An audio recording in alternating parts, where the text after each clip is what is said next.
Los saludamos con muchísimo gusto y le damos la cordial bienvenida a este programa de televisión llamado TV Morfosis, que se hace nuevamente desde la ciudad de León en este día número 2.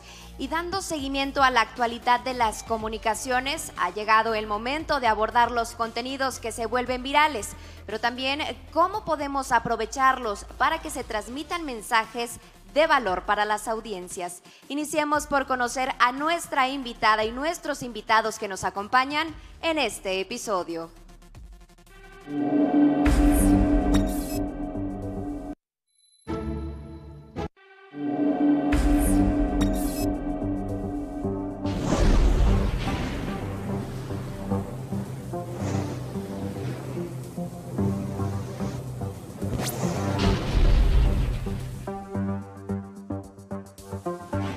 Entender a la audiencia, viralidad con sentido, la innovación tecnológica y los nuevos formatos han hecho un match perfecto para que los contenidos se vuelvan virales y las audiencias los consuman ferozmente, sin tener en cuenta la calidad y veracidad de la información que se propaga a velocidades aceleradas debido a la inmediatez que nos ofrecen las plataformas digitales.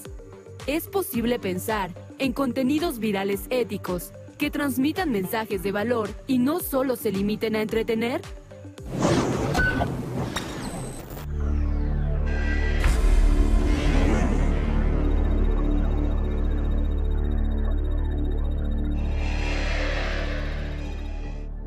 Genaro Villamil, SPR México.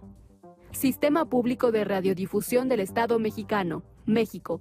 Periodista especializado en ciencias políticas y medios de comunicación con más de 30 años de experiencia, destacándose su paso por los diarios El Financiero, La Jornada y la revista semanal Proceso. Ha colaborado en distintas revistas especializadas e impartido más de 50 conferencias y talleres sobre estos temas. Actualmente es presidente del Sistema Público de Radiodifusión del Estado Mexicano. Carlos Augusto Jiménez Zárate, Universidad Autónoma de Nuevo León, México. Investigador de la neointeracción social. Es profesor de la Universidad Autónoma de Nuevo León y especialista en análisis de social media, tema del que ha impartido conferencias y desarrollado un amplio trabajo académico. Entre sus publicaciones se encuentran Neointeracción y Redvolución, los cambios políticos a través de las redes, además de otros artículos de investigación sobre las dinámicas de la interacción digital en las campañas político-electorales. José Ramón Fernández, Club León. Periodista, comunicólogo y gestor especializado en medios con más de 20 años de experiencia en puestos directivos en empresas de gran renombre como Canal Más y Movistar Más. Ha participado en proyectos de posicionamiento de estrategias de marketing deportivo y como columnista en diferentes espacios, entre ellos Grupo Milenio. Actualmente se desempeña como Dirección de Mercadotecnia Comercial y Comunicación de Club León. Daniela Caballero, Ahora Entiendo México, cofundadora de Ahora Entiendo, multiplataforma informativa que lleva la esencia news a TikTok e Instagram, donde alcanza a miles de personas. Cuenta con un máster en Administración de Empresas y es licenciada en Mercadotecnia. Ambos nombramientos por parte de la Universidad Anáhuac Mayap, junto con un equipo de mujeres, dinamitan la forma de comunicar noticias sin olvidar la diversión. Gracias por acompañarnos en esta transmisión, a todas las televisoras públicas de México que se suman a la misma, a esta serie de televisión llamada TV Morfosis, a quienes lo hacen a través de las diferentes plataformas y a toda la audiencia de Iberoamérica. Muy importante recordar que este programa es interactivo, por lo cual les pedimos que hagan contacto con nosotros para hacer comunicación, la reflexión de este ejercicio a través de Twitter, en @tvmorfosis, @TV4 Guanajuato, y muy importante también no olvidar agregar el hashtag TV Morfosis, insisto, para hacer la reflexión de este ejercicio. Iniciemos así con los planteamientos de nuestra invitada y de nuestros invitados para conocer más a detalle de estos contenidos que se vuelven viral. Y por ello cedo la palabra a Genaro Villamil para que comience con esta pregunta detonadora: ¿qué vuelve viral a un contenido audiovisual? Muchas gracias, muchísimas gracias a TV Morfosis y en especial al TV4, a Juan Aguilera y muy especialmente a Gabriel Torres de la UDG de TV44 y a todos los jóvenes que están aquí en este espacio y a los compañeros que están en este panel. Estamos efectivamente, como dice el nombre de esta serie de reflexiones, en la era de la brevedad, pero no necesariamente la brevedad tiene que ser superficialidad, ni tampoco una situación efímera.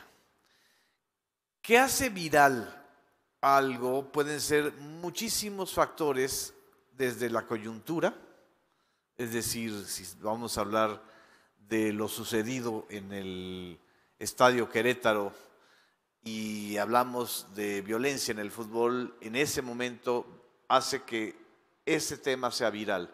Si vamos a hablar del Aeropuerto Internacional Felipe Ángeles, el hashtag AIFA va a ser viral este tipo de cosas. Y por supuesto, si vamos a hablar del COVID-19, que durante 2 años, en términos literales, ha viralizado al mundo, o sea, en términos de salud pública y en términos también de comunicación, ha viralizado al mundo.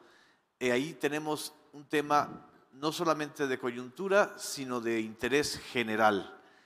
En la medida en que podamos nosotros comunicar con intereses cada vez más generales, eso hace que un mensaje se viralice. Yo creo que el segundo factor importantísimo es algo que hemos estudiado poco desde el ámbito de los medios públicos, pero que es muy importante tenerlo en cuenta, y es el algoritmo. Nosotros vivimos ya cada vez menos en la era del rating y cada vez más en la era del algoritmo. El maestro Carlos Jiménez sabe muy bien de esto. El algoritmo no solamente es una fórmula matemática a partir de la cual plataformas digitales tan grandes, tan elefantiásicas, por llamarla de alguna manera, como Facebook, o tan segmentadas y tan intensas en su interacción como Twitter, o tan populares entre la juventud como TikTok, o tradicionales ya entre los consumidores de contenidos audiovisuales como son YouTube y otras. El secreto de todas estas plataformas es el algoritmo.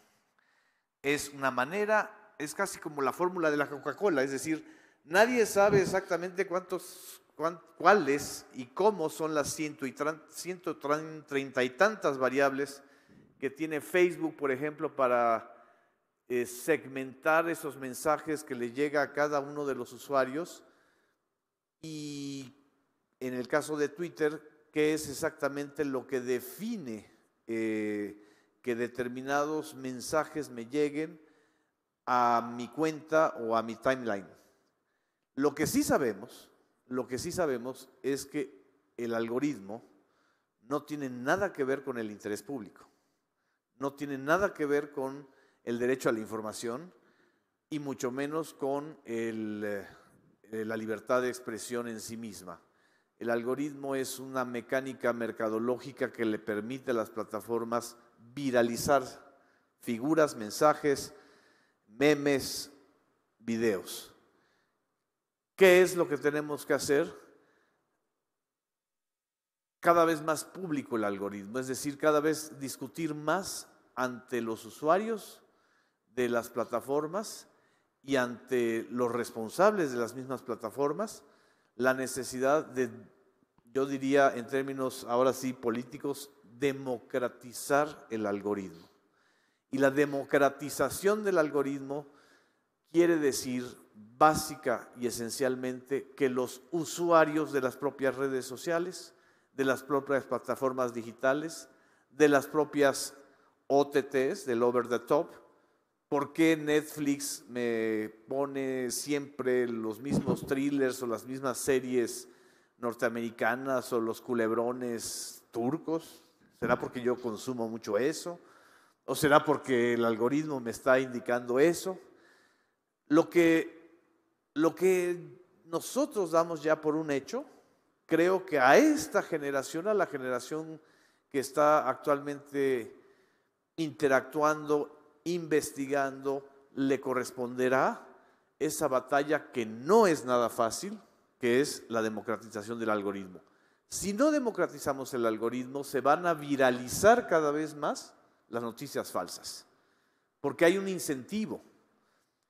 Las fake news, la posverdad, la infodemia, como hemos llamado nosotros, no son productos de la casualidad. Hay una causalidad para esto. Una noticia falsa tiende a viralizarse 6 veces más que una noticia verdadera.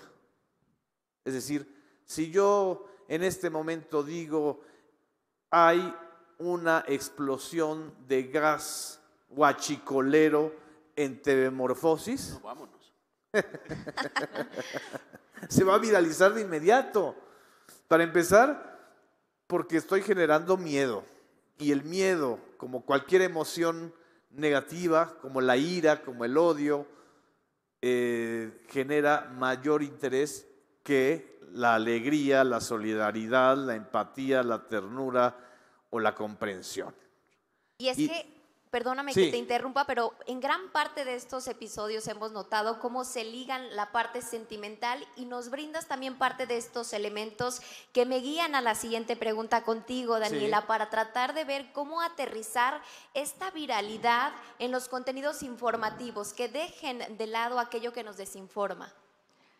Bueno, pues antes que nada, muchas gracias a todos por la invitación, principalmente a TV Morfosis y a TV4. Es un honor compartir este panel con todos ustedes. Y sí, yo creo que hay un punto muy importante. El primero es que a veces confundimos la viralidad con la inmediatez, ¿no?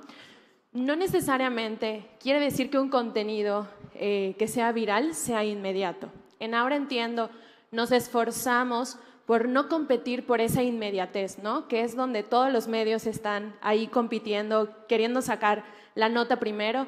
Nos esforzamos primero porque tenemos un gran compromiso con la audiencia de justamente, como decía Genaro, no compartir cualquier información, ¿no? Primero la información tiene que estar verificada, tiene que estar confirmada y hemos tenido muchísimos casos inclusive de gente reconocida que ha compartido fake news, ¿no? O que ha compartido información que no estuvo previamente verificada, ¿no? Entonces, creo que es muy importante la responsabilidad de todos los que creamos contenido, de todas las personas que estamos involucrados en este sector, de no solo competir por esa inmediatez, sino buscar también generar contenido de valor que también se pueda volver viral, ¿no? Porque al final de eso vivimos, eso es lo que nosotros hacemos y creo que es muy importante estar siempre teniendo el compromiso de esta responsabilidad de todos los que participamos en esta industria. Perfecto. Y justo ahora me gustaría preguntarte para conocer también si este tema de la viralidad influye, la que se distribuye en las pantallas, influye en la manera de pensar y también de dirigirse en las audiencias. Esto también tiene que ver. Adelante, por favor. Sí, bueno, antes que nada, un agradecimiento a TV4, a UDG TV44 por la invitación, TV Morfosis. Los invitamos a participar también en redes sociales con el hashtag TV Morfosis, ¿no? Así es. Entonces, sí, indudablemente, bueno, primero tenemos que poder comprender, ¿no? La estructura de propagación o difusión de los medios tradicionales es muy distinta a las redes sociales. Los medios tradicionales son omnidireccionales, es decir, su señal sale hacia todos, tipo estrella, y la medición de esa audiencia pues es algo compleja, es difícil y es costosa, ¿no? Entonces, no pasa así con las redes sociales que se basan en la teoría de las redes complejas y esa teoría enmarca que son estructuras con supernodos que concentran la interacción y deja de lado una gran cola en la distribución a miles o millones de usuarios que también interactúan. Pero normalmente lo que vemos, como bien decía Genaro, son estos supernodos, ¿no? Por ejemplo, si nos metemos a un hashtag, pues vemos lo que opinan los grandes influencers de redes sociales. Y no así los usuarios que pues a lo mejor ellos hicieron un tweet pero no tienen esa interacción más que 1 o 2 retweets, etcétera, ¿no? Pero es una masa también que muchos investigadores han dejado de lado. Entonces, impacta la televisión en las redes o las redes en la televisión. Yo diría que ya la televisión es parte de esta red compleja. Lo vemos con contenidos cada vez más cortos y eso pues indudablemente tiene una influencia en la sociedad, porque cierto es que todavía la sociedad comparte estas cadenas en redes sociales, estas cadenas que a lo mejor nuestra generación las veíamos en cartas impresas ahí que te lanzaban abajo de la puerta, ¿no? Y si no la copiabas y se las dabas a 10 personas, te iba a caer una maldición, ¿no? Entonces, sí, la viralidad tiene que ver mucho con el miedo, eso ahí entra el rumor, las noticias falsas o fake news, tiene que ver mucho con el terror, lo vimos en estos hechos, en el Estadio Querétaro, tiene que ver con temas a veces más negativos que positivos, ¿no? Entonces yo creo que sí, como bien dice Daniela, tenemos que ahondar en este caso en la producción de contenidos positivos, ¿no? Y hacia los jóvenes de contenidos de utilidad, con referencias, como lo decían en el programa anterior. Sí, debe haber una metodología si queremos nosotros incidir en el nuevo pensamiento, ¿no?, de los jóvenes, es decir, la manipulación existe, sí existe, hay diversas empresas que se dedican a ello, estudian a profundidad las interacciones, hay empresas, por ejemplo, y lo supimos por la revelación del caso de Cambridge Analytica, que con 10 reacciones que tú hagas en tus redes, ellos pueden determinar qué tipo de perfil psicológico tienes. O sea, ya no es necesario ni siquiera un test psicológico a profundidad, simplemente con tus interacciones en redes sociales te determinan y en base a eso pues te van segmentando, ¿no? Y después pues vienen los algoritmos que, como dice Genaro, no sabemos a bien cómo funciona. Hay un algoritmo que es muy conocido, se llama PageRank. Este algoritmo fue inventado por los fundadores de Google, ¿sí? Este algoritmo PageRank lo que hace es que mide tu influencia con respecto a estos grandes influencers. Entonces, un nodo, y se usa mucho en marketing, que no tiene muchos contactos, y podrás decir, bueno, esta persona no tiene muchos seguidores, pero está conectado con otro que sí tiene muchos seguidores, este nodo pequeño ya tiene un poder, ¿sí? Y ese algoritmo es lo que nosotros vemos cuando ponemos en Google y, por ejemplo, ponemos AIFA y nos va a dar las noticias que Google mediante y otros algoritmos determinan. Pero no es el mismo algoritmo de a principios de años 2000. Ahora hay más factores y se ha personalizado, ¿sí?, de tal manera que, pues, hay mucho que estudiar en este campo.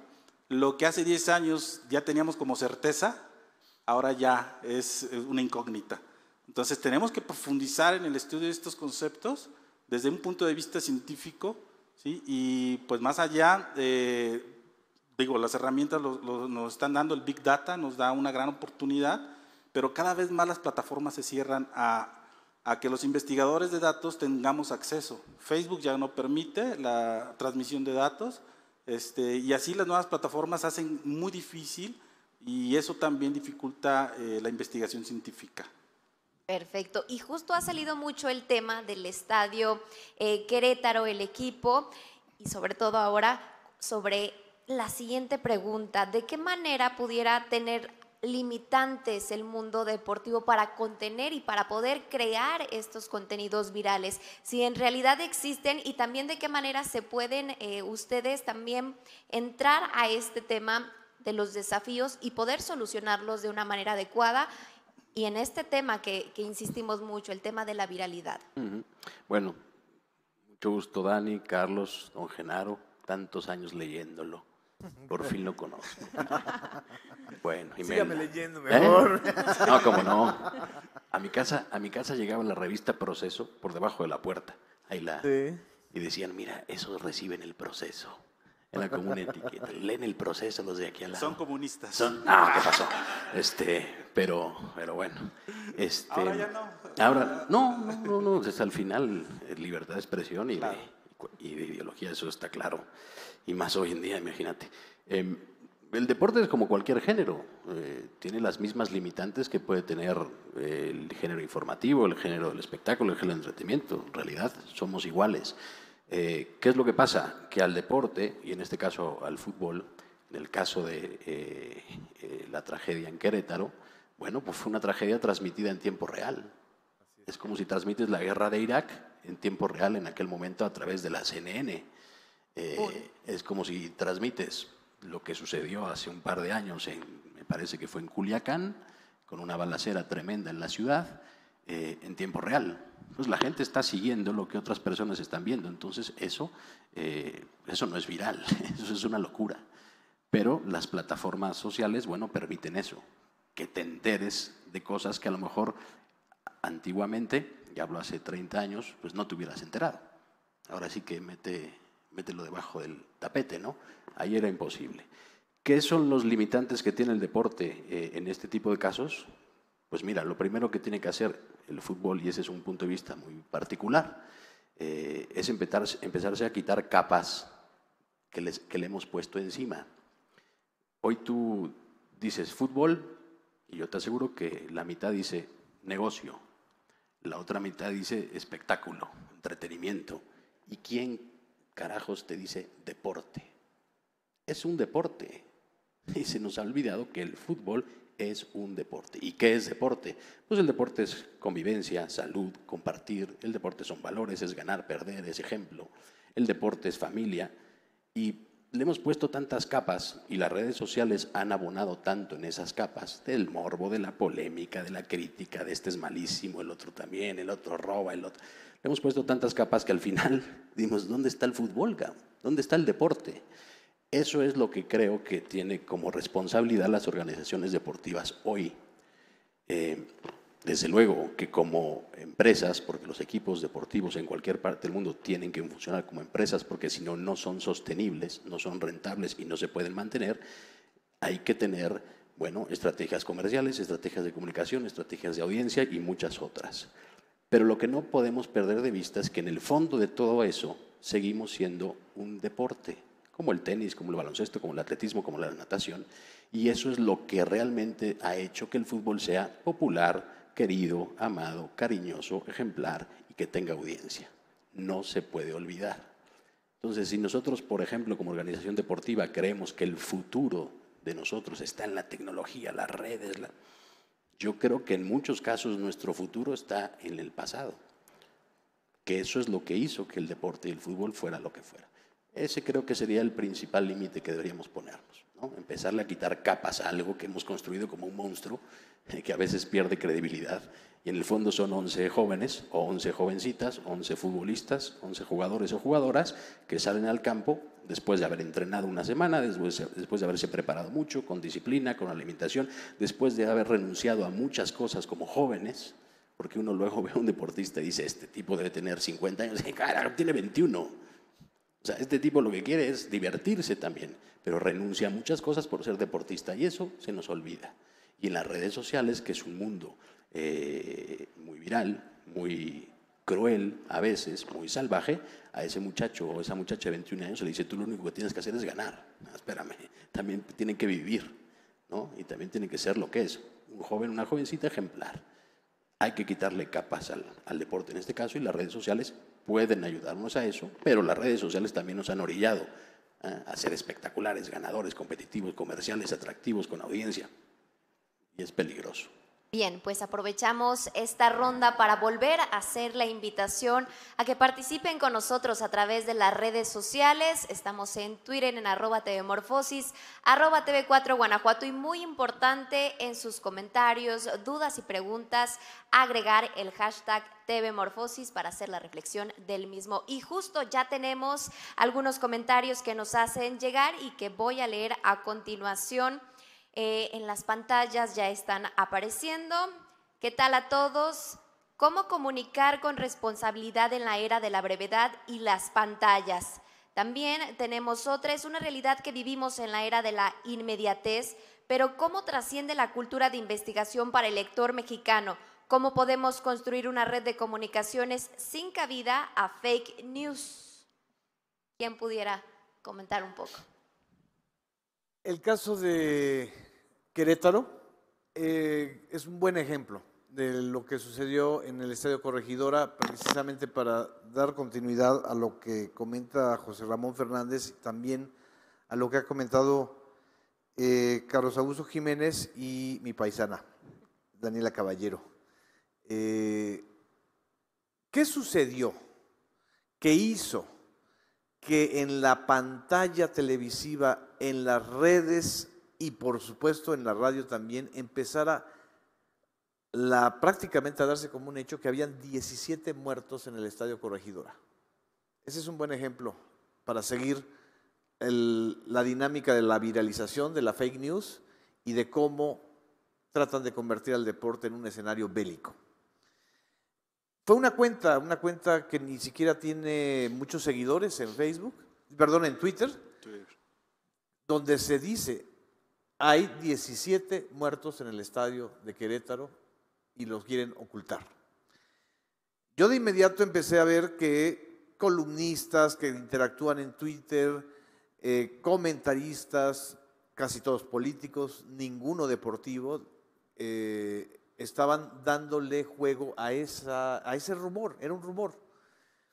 Lo más impresionante es que ese rumor llega a los noticieros masivos, es decir, a los de televisión y a los de radio, generando ya no solamente una necesidad de alivio, sino una necesidad de sangre. Se quería saber y se quería confirmar que habían efectivamente 17 muertos porque esa es la percepción generalizada que se viralizó a partir de un rumor. ¿Cuál es la gran responsabilidad de los comunicadores, siguiendo las preguntas? No podemos dar por bueno algo que no está acreditado, que no es un hecho contrastable, aunque existan elementos para decir, bueno, vimos las escenas de violencia en el estadio, pero de ahí a dar por hecho la existencia de muertos es un salto cualitativo, comunicacional e informativo muy peligroso que deriva de la viralización del miedo y de la violencia. ¿Qué es lo que está sucediendo en el fútbol mexicano? Que ya no basta solamente el espectáculo, el negocio y todo lo que hay en torno a la industria del fútbol, ahora se le quiere agregar el ingrediente también de aplicar la mano dura, como si los estadios de fútbol se volvieran una especie de campos de concentración, ¿sí? En lugar de hacer fútbol para la paz, convivencia para la paz, porque cuando hablas a favor de la paz, pues te van a caer miles, pero miles de troles o de cuentas en donde el mensaje va a ser, vamos a alentar más la violencia. Le sucedió al gobernador. Cuando el gobernador estaba dando su versión, tuvo que darla 2 veces porque no le creían, ¿sí?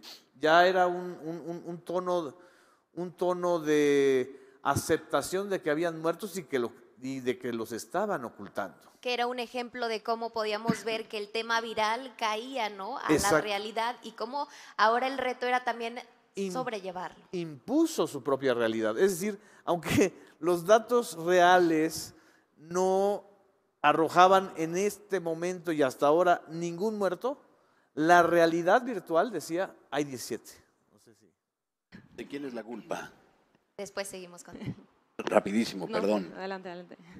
La gente a lo mejor no está creyendo en los periodistas. Exacto. Porque si un periodista con credibilidad dice, señores, esto no es así, esto fue así, y estoy investigando, y estoy... ¿A quién le creyeron? Como dice Genaro, a una cuenta que no sé qué... ¿Qué hilo siguieron? Bueno, ¿por qué no le creíste al periodista 1, al periodista 2, al periodista 3, que tienen su credibilidad y su trayectoria? ¿Por qué el usuario de redes no le cree al periodista con credibilidad, con una trayectoria comprobada que dice, oye, yo lo que tengo es mi credibilidad como periodista? ¿Por qué a ellos no le siguen o no lo siguen? ¿Por qué siguieron al que dijo hay 17 muertos? El usuario también tiene que hacer una reflexión y de saber a quién sigue y saber a quién le hace caso. Y creo que eso es una responsabilidad también de nosotros como aficionados, consumidores o clientes. Voy a seguir a este periodista, me caiga bien o mal, sea de una ideología o de la otra, pero tiene una credibilidad. Lo voy a leer a él o le voy a seguir a él. Entonces creo que también las audiencias tienen que hacer una autocrítica y una reflexión, no irse con lo primero que leen.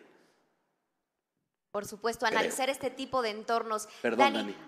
Además de que nos regales este comentario sobre este tema, tenemos una pregunta para ti. ¿Cómo aterrizar la viralidad para crear contenido informativo de fondo que nos hace llegar los usuarios a través de redes sociales? Complementar con este testimonio que nos ibas a dar. Buenísimo. Pues mire, les quiero platicar. Ahora Entiendo es una plataforma no editorial, no opina sobre temas, únicamente informa y le explica a las personas cosas, noticias, cualquier tema de interés que las personas no entiendan, ¿no? Respecto a este tema, obviamente fue un tema que fue sumamente viral y pues parte de nuestra responsabilidad es informar qué era lo que estaba pasando, ¿no? Sin embargo, nosotros teníamos dos caminos. Un camino era informar lo que la gente en redes estaba diciendo, sabiendo que no era la información oficial, ¿no? Entonces, nosotros como medio de comunicación, o en general los medios de comunicación, aunque estemos informando la información oficial, al mismo tiempo también hay cierta responsabilidad de decir, oye, la audiencia está diciendo esto, la audiencia está diciendo que hay 17 muertos, que está pasando esto. Y ahí es donde nosotros también asumimos la responsabilidad de decir, oye, si nosotros nos subimos al tren de decir, las personas están diciendo que hay 17 muertos, también nos sumamos a esa tendencia o a esa viralización de noticias falsas, ¿no? Entonces, creo que eso es un punto muy importante que siempre hay que reflexionar, que aunque sea algo que la audiencia esté diciendo, que aunque sea algo que la audiencia esté afirmando con toda seguridad, si no es una información que está oficialmente confirmada como medio de comunicación, no debemos de caer en esa industria, ¿no?, de la desinformación, ¿no? Ahora bien, respondiendo a la pregunta de cómo generar contenido viral que pueda tener pues, cierto sentido educacional, nosotros en Ahora Entiendo informamos, explicamos noticias, sin embargo también nos vamos a buscar qué temas son los que a la gente le importan, ¿no? Y a veces creemos que la gente solo está buscando temas banales, que solo está buscando hacer bailes, que solo está buscando hacer cosas, digamos, banales, pero la realidad es que no. La verdad es que hay un gran deseo de parte de la audiencia de conocer muchísimas cosas que tal vez pues muchas personas no tienen las oportunidades de conocer, como las inversiones, como desde temas tan sencillos de cómo puedo obtener un crédito para mi casa, cómo puedo evaluar si este es el crédito que me conviene, qué es una tasa de interés, qué es una tasa de interés compuesta. Hay muchísimos temas que las personas están buscando y Ahora Entiendo es esta plataforma que les da esa opción de que le pueden acudir a ella, de que le pueden preguntar y que de manera clara y sencilla le puede explicar, inclusive con memes, cómo entender ciertos temas que normalmente en la academia no lo hacen de esa manera, ¿no? Es una forma más institucional. Ahora Entiendo, aterriza toda esa información en palabras bastante sencillas que cualquier persona pueda comprender e inclusive muchas veces ejemplificando con memes o con caricaturas o con situaciones para que cualquier persona de cualquier edad lo pueda entender. Entonces, este es un ejemplo de cómo puedes generar contenido de valor, pero que al mismo tiempo sea entretenido e interesante, porque tú puedes generar contenido de valor súper interesante, pero si la gente pues no capta su atención, pues no hay manera de que pueda trascender ese contenido y no se puede volver viral, ¿no? Entonces, siempre es tener esa responsabilidad de buscar la información, confirmar la información, pero al mismo tiempo también tiene que tener una dosis de entretenimiento, de captación del usuario para que también el algoritmo de alguna manera nos ayude a mostrar ese contenido, ¿no? Porque si no puedes tener el mejor contenido, pero nadie lo va a ver. Y es que justo los retos que nos planteaban era cómo atraer a la audiencia con contenido que tuviera alto impacto, pero también valor significativo para todas las audiencias. Y nos hacen llegar una nueva pregunta. Ahora, Carlos, me gustaría que nos ayudaras a responderla. ¿Cómo combatir la infodemia y la desinformación en el contexto de inmediatez en las redes sociales? ¿Es necesaria una regulación gubernamental para frenar estas fake news? Fíjate, esa es una buena pregunta, porque raya, ha habido varios intentos. Recordemos que hubo ya en Veracruz, hace algunos años, cuando estaba Javier Duarte, la ley Twitter, y restringía la emisión de mensajes, ¿sí?, que provocaran terror, rumores, etcétera, ¿no? Faltó, como se hacía mucho en aquel tiempo, se aprobaba, los diputados ni leían, simplemente levantaban la mano y no había una discusión de fondo, ¿sí? Entonces, pienso yo que tenemos que dar esta discusión previamente como sociedad, en conjunto la academia, los organismos, ¿sí?, de investigación, organismos civiles, etcétera, para poder entablar primero pues, este gran debate, ¿no? Porque sí puede ser una gran idea, alguien puede pensar, pues simplemente regúlalo. Pero te voy a decir que a veces las leyes no son tan necesarias. Twitter en sus reglas tiene estas prohibiciones. No se puede hacer acoso dirigido, se hace. No se puede emitir contenido violento, se hace y se viraliza, además, porque esto monetiza, ¿sí? Entonces esto tiene un trasfondo también económico, ¿sí? No solamente social o político, sino finalmente económico, porque es audiencia lo que ellos están llegando a estos contenidos, ¿no? Y lo podemos ver, o sea, nosotros podemos ahorita mismo ver ha habido varios estudios, por ejemplo, Alan Voss en los años 40 determinó que la propagación de un rumor se da por dos factores: la importancia de la noticia y la ambigüedad. Esto precisamente, el rumor en el estadio de Querétaro, y lo digo por el contexto muy reciente, ¿no? ¿Por qué se hizo tan potente? Porque la pantalla mostró, ¿sí?, golpes. La pantalla mostró gente tirada y desnuda. Eso lo vimos todos. De ahí a decir que estaba muerto ya era pecata minuta. Y la gente lo dio por hecho, ¿sí? Entonces hay una ambigüedad, hay una importancia del tema. Pero ahora vemos que con las redes sociales, pues esto se vuelve multifactorial y por eso lo vuelvo a mencionar, es un tema de interés, o debe ser un tema de interés académico, que yo creo que en países como México apenas están abordando, ¿sí? En otros contextos, en Estados Unidos se ha hecho mucha investigación, esto que decía Genaro, de que las noticias falsas se propagan 6 veces más potente que una noticia real, es una investigación del MIT, ¿sí? Entonces, ellos pues tienen las grandes bases de datos de Twitter, tienen los cientos y millones de tweets durante un lapso largo de tiempo y pueden hacer estas comprobaciones. Pero además está cómo se estructura la viralización. Muy poco sabemos cuál es la estructura de una red viral. Lo tenemos en pantalla aquí mismo, vemos las redes alrededor, el logotipo de TV Morfosis es una red compleja. ¿Y cómo se forma entonces? Yo te puedo decir así en poco tiempo, que las redes virales se conforman primero de un nodo semilla. Alrededor de este nodo semilla, tus amigos, vamos a decir que yo soy el nodo semilla y tengo mis amigos, es mi primer círculo, mi primer grado de interacción. Los amigos de mis amigos es un segundo grado de interacción y ahí te vas. Esta teoría se llama la teoría de los 6 grados, fue en los años 60. Facebook comprobó en el 2016 que ya no requieres 6 grados de separación para conectarte con cualquier persona del mundo. Gracias a las redes sociales lo puedes hacer en 2.4 pasos, eso fue en el 2016. O sea, ya es viejo este dato.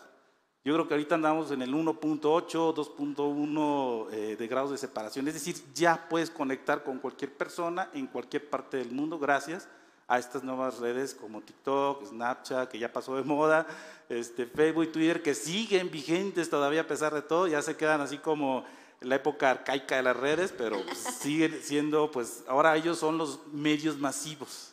Lo que fue la televisión en algún momento versus las redes, ahora es Facebook y Twitter. Twitter más bien no es una red social. También tenemos que profundizar en alfabetizar los conceptos. Facebook sí es una red social porque son tus amigos.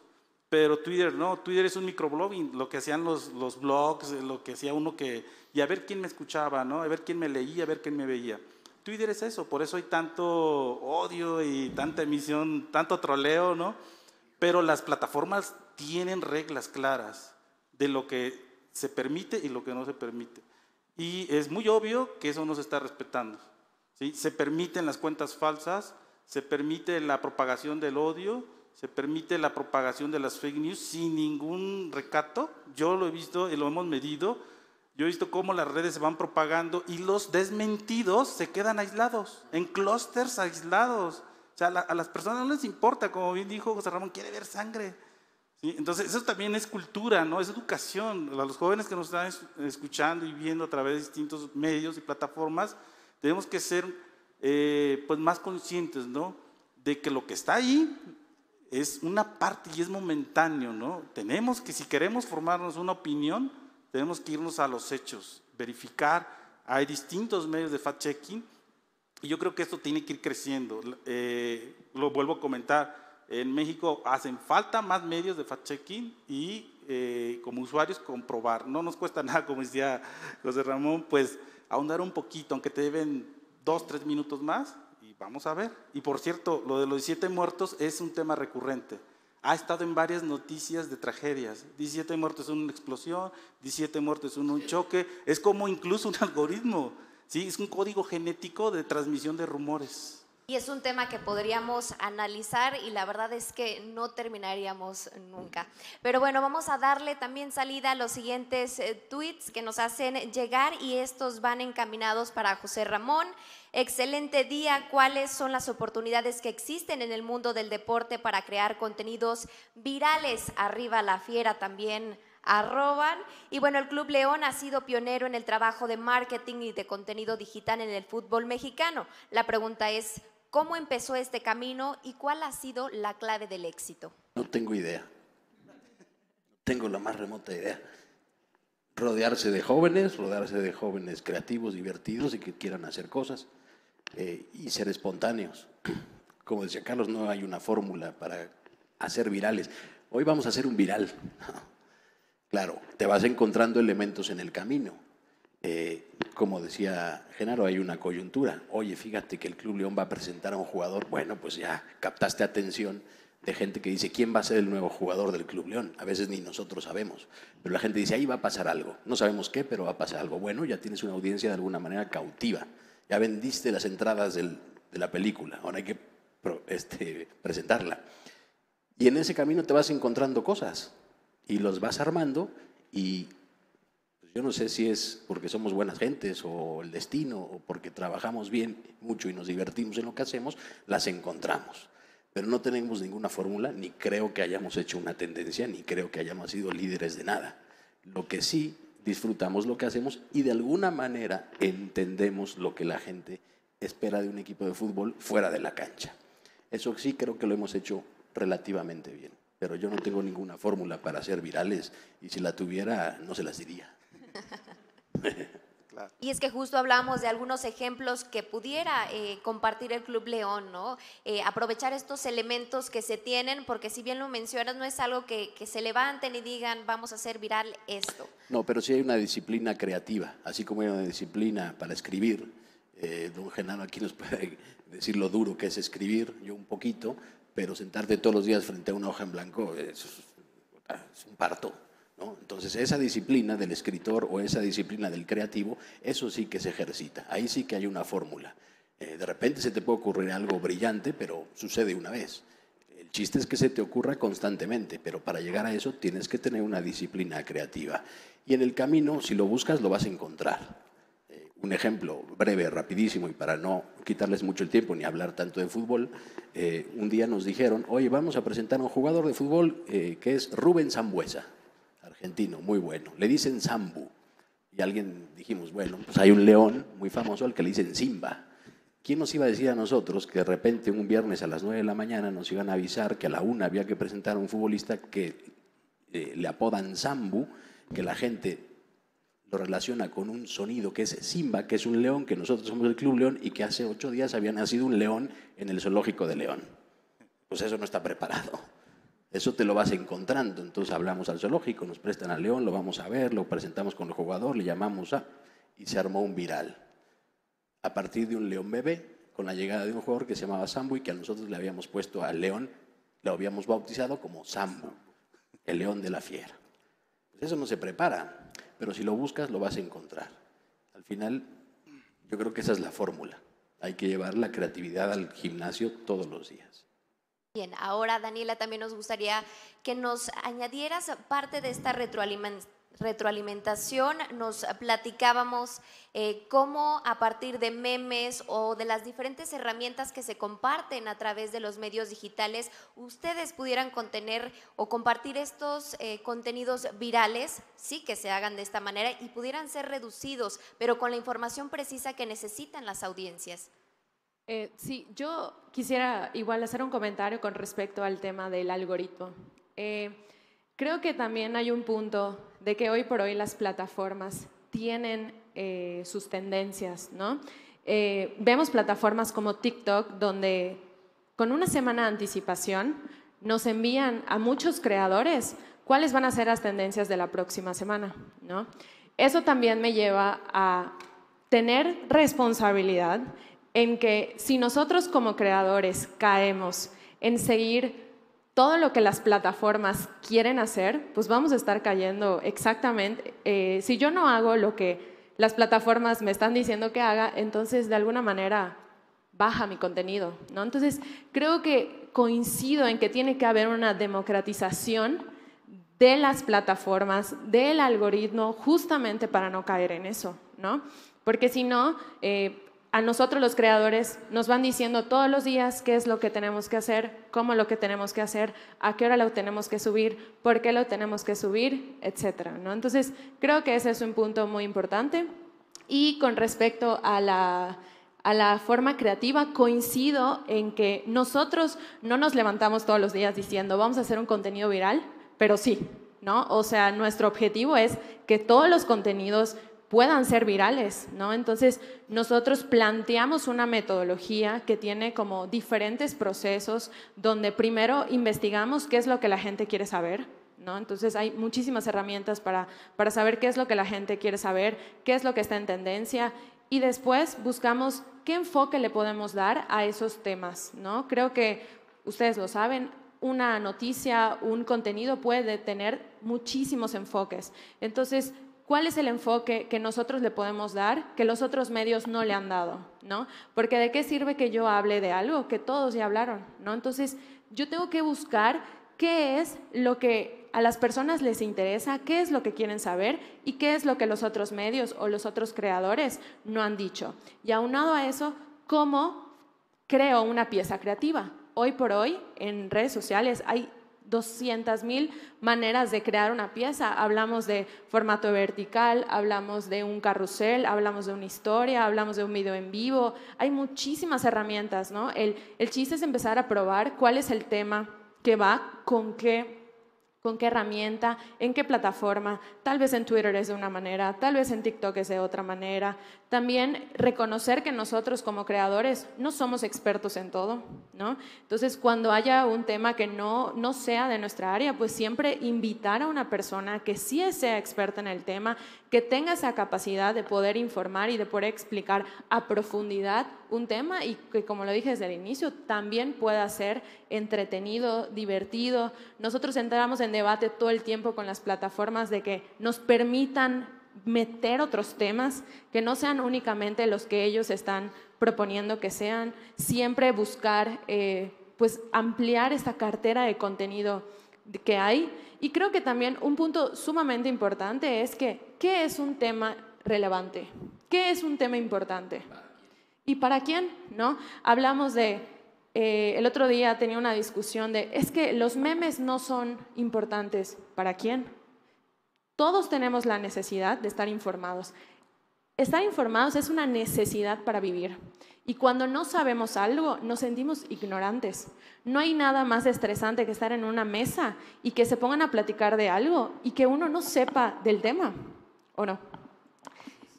es sumamente complicado, ¿no? Entonces, el otro día platicaba con mi abuelita y mi abuelita me decía, hija, es que están hablando de este meme, pero no lo entiendo.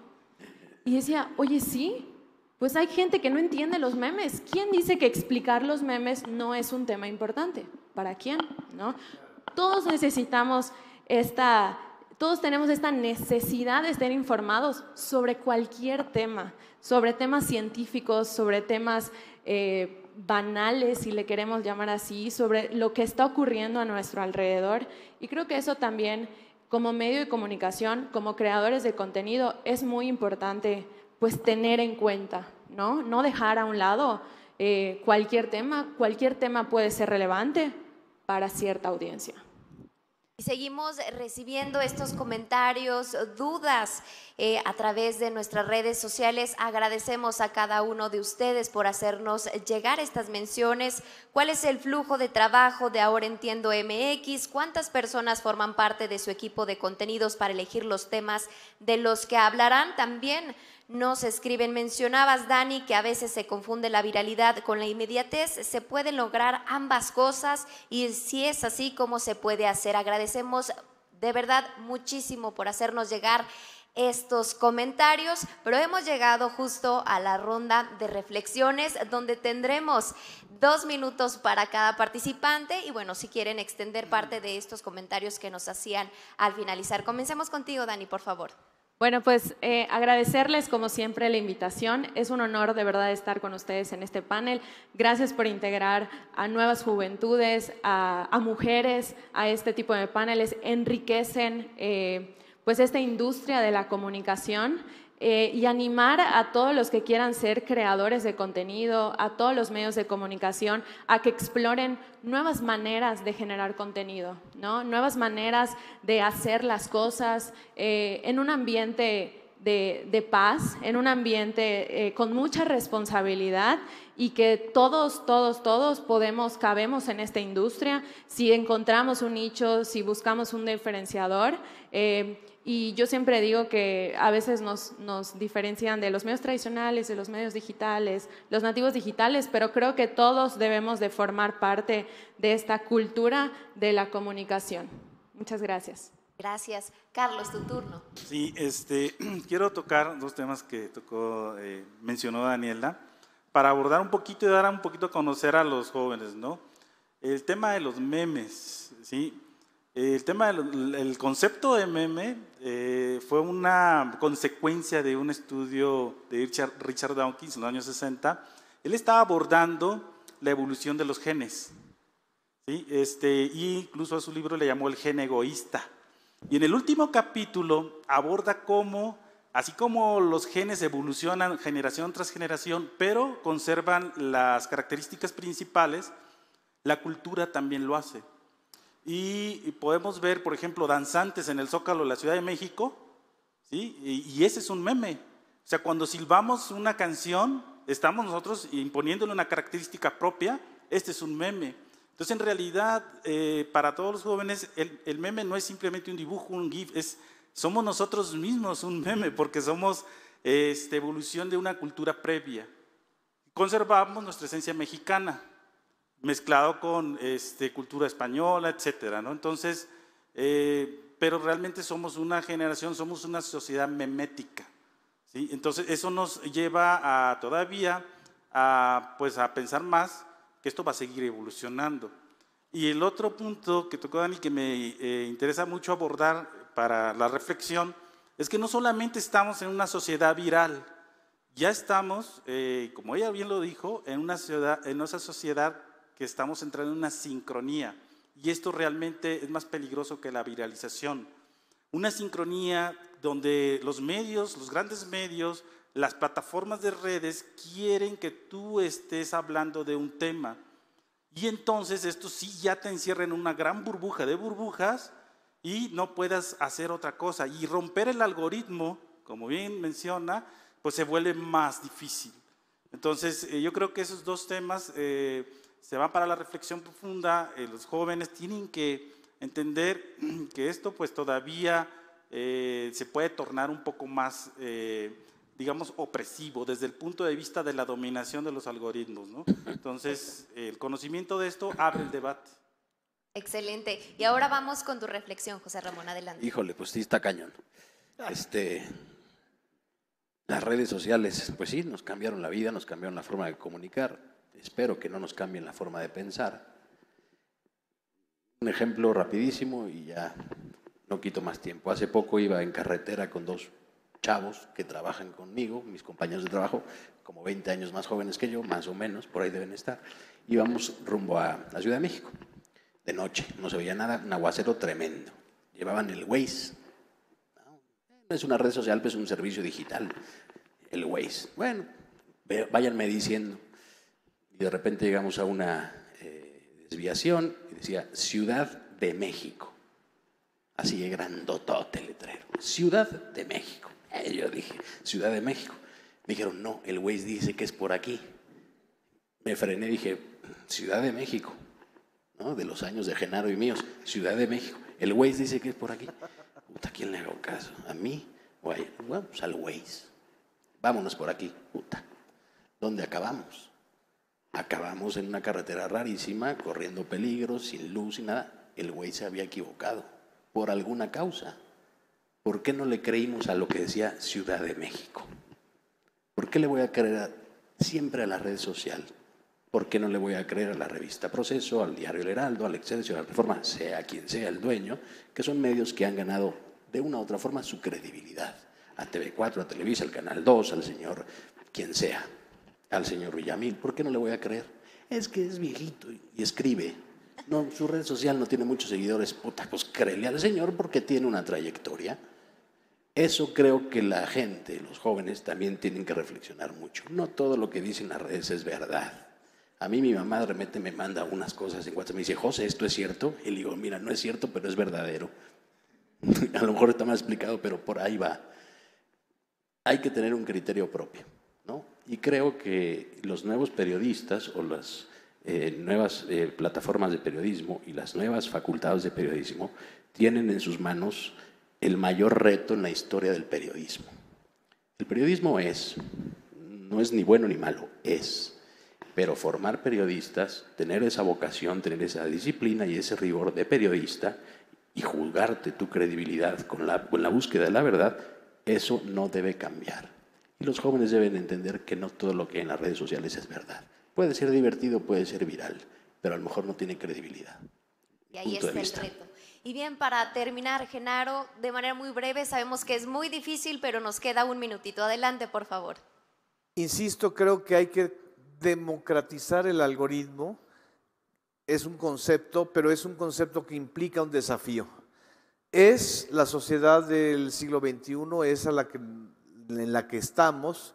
Este ejemplo que dio Daniela, de cómo les dicen lo que viene como hashtag, esa es una estrategia tan antigua como la civilización, que se llama manipulación.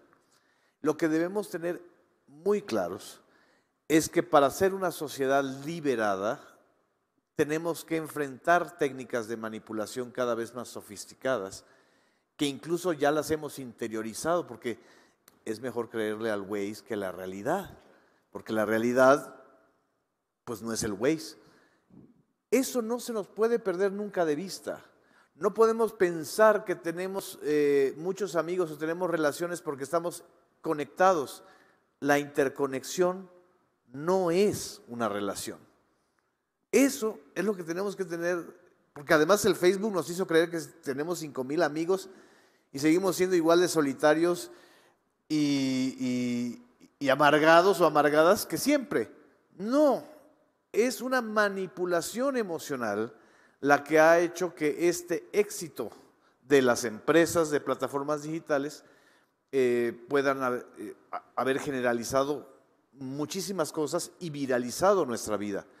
Creo que hay que desviralizarnos, democratizar el algoritmo y sobre todo volver a ver la realidad.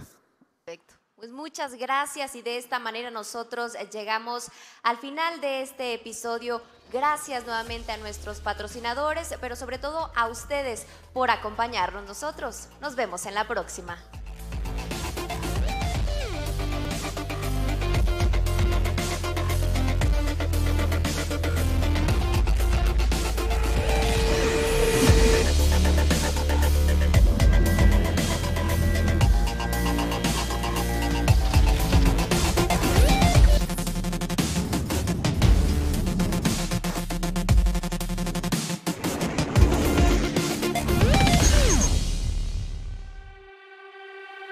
Thank you.